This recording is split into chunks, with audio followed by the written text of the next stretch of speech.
अस्सलामु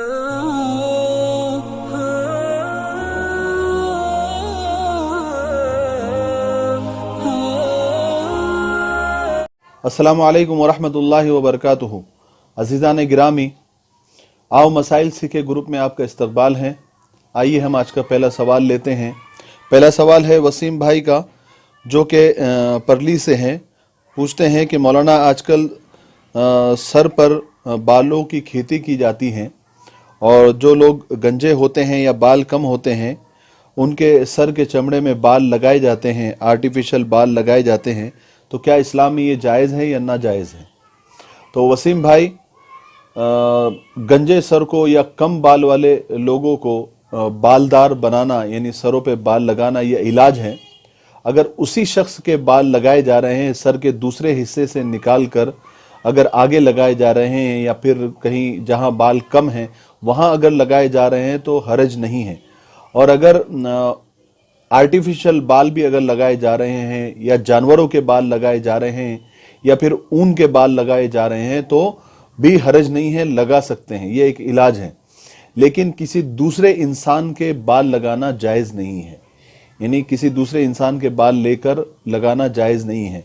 हाँ, आप आर्टिफिशियल बाल लगा सकते हैं, ऊन के बाल लगा सकते हैं, अपने सर के दूसरे हिस्से से कहीं निकाल कर फिर किसी दूसरी जगह लगाना है तो वहाँ आप लगा सकते हैं, इसमें हरज नहीं है, ये जायज़ है। लेकिन किसी दूसरे इंसान के बाल लेकर लगाना ये जायज़ नहीं है, आप सल्लल्लाहु अलैहि वसल्लम ने इसको मना किया है। दूसरा सवाल है अब्दुर्रहमान साहब का, जो कि कोंडवा से हैं। वो ये पूछते हैं कि मौलाना, कभी ऐसा होता है कि हम नमाज की हालत में होते हैं और कोई दोस्त आ गया, उसने सलाम कर दिया, तो जाहिर है कि हम जवाब तो नहीं दे सकते। तो इस सूरत में क्या नमाज से फारिग होने के बाद जवाब देना ज़रूरी है? तो अब्दुर्रहमान साहब, अगर नमाज की हालत में आप हैं और किसी ने आपको सलाम कर दिया तो उस वक्त तो जवाब नहीं दिया जाएगा, लेकिन आप नमाज के बाद चाहे तो उसका जवाब दे सकते हैं। हज़रत अबू वाइल रज़ी अल्लाह तआला अन्हु फरमाते हैं, उनसे मरवी है कि शुरू में नमाज में सलाम करते थे, कलाम भी करते थे, तो सलाम का जवाब भी दिया जाता था। लेकिन मैं एक मरतबा जो है मदीना गया और आप सल्लल्लाहु अलैहि वसल्लम नमाज़ पढ़ रहे थे और मैंने सलाम किया तो आपने जवाब नहीं दिया। और नमाज जब अपनी मुकम्मल की, नमाज मुकम्मल करने के बाद आपने फरमाया कि अल्लाह तबारक व तआला ने अब नमाज में सलाम और कलाम मना फरमा दिया है, और फिर आप सल्लल्लाहु अलैहि वसल्लम ने नमाज के बाद जवाब दिया। तो आप भी नमाज के बाद उसका जवाब दे सकते हैं। अगला सवाल है शफीक भाई का, जो कि कोल्हापुर से हैं। वो ये पूछते हैं कि मर्द के सीने पे जो बाल होते हैं, क्या उसको निकालना, उसको वैक्स करना, वैक्सिंग करना इस्लाम में जायज़ है या नहीं?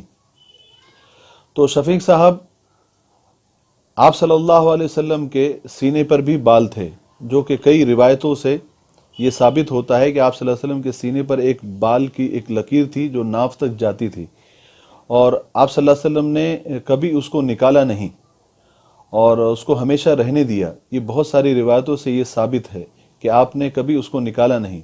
इसीलिए सीने पे के बाल निकालना ये सुन्नत के ख़िलाफ़ है और बेहतर तरीक़ा नहीं है। इसलिए एहतियात करे कि मर्द जो है सीने पर के बाल न निकाले, ये सुन्नत के ख़िलाफ़ अमल है।